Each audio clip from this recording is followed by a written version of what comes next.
മത്തായിയുടെ സുവിശേഷം 5-ാം അധ്യായം 20 മുതൽ 26 വരെയുള്ള സുവിശേഷ ഭാഗമാണ് ഇന്നത്തെ നമ്മുടെ ചിന്താവിഷയം.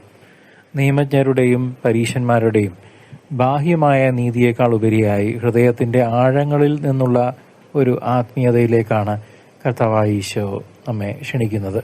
നിയമങ്ങൾ അക്ഷരാർത്ഥത്തിൽ പാലിക്കുന്നതിലല്ല, മറിച്ച് സ്നേഹത്തിലും കരുണയിലും അവ പൂർത്തീകരിക്കുന്നതിലാണ് ദൈവരാജ്യത്തിന്റെ മഹത്വം അടങ്ങിയിരിക്കുന്നത്.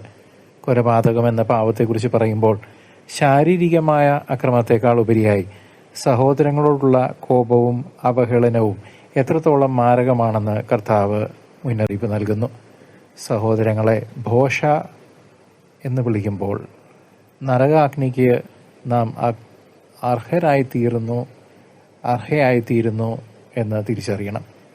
വാക്കുകളിലും ചിന്തകളിലും നാം പുലർത്തേണ്ട വിശുദ്ധിയെയാണ് കർത്താവായ ഈശോ എടുത്തു കാട്ടുന്നത്. പ്രിയ സഹോദരങ്ങളെ, നമ്മുടെ ആരാധനകൾ ദൈവസന്നിധിയിൽ സ്വീകാര്യമാകണമെങ്കിൽ നമ്മുടെ ഹൃദയം വിദ്വേഷത്തിൽ നിന്ന്, പകയിൽ നിന്ന് മുക്തമായിരിക്കണം.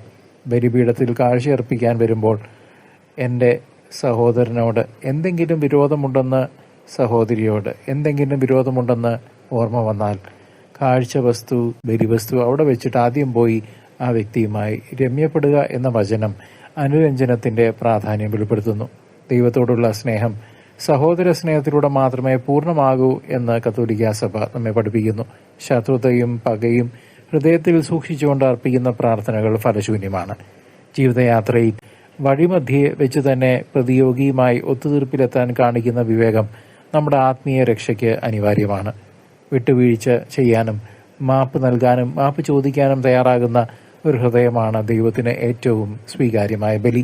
ക്രിസ്തീയ ജീവിതം എന്നത് കേവലം നിയമപാലനമല്ല, മറിച്ച് ക്രിസ്തുവിന്റെ സ്നേഹത്തിൽ അപരനെ സ്വീകരിക്കുകയും ആത്മീയമായ ഔന്നത്യം പ്രാപിക്കുകയും ചെയ്യുന്ന നിരന്തരമായ പ്രക്രിയയാണ്. പിതാവിന്റെയും പുത്രന്റെയും പരിശുദ്ധാത്മാവിന്റെ നാമത്തിൽ നിങ്ങളെല്ലാവരും അനുഗ്രഹിക്കപ്പെടട്ടെ.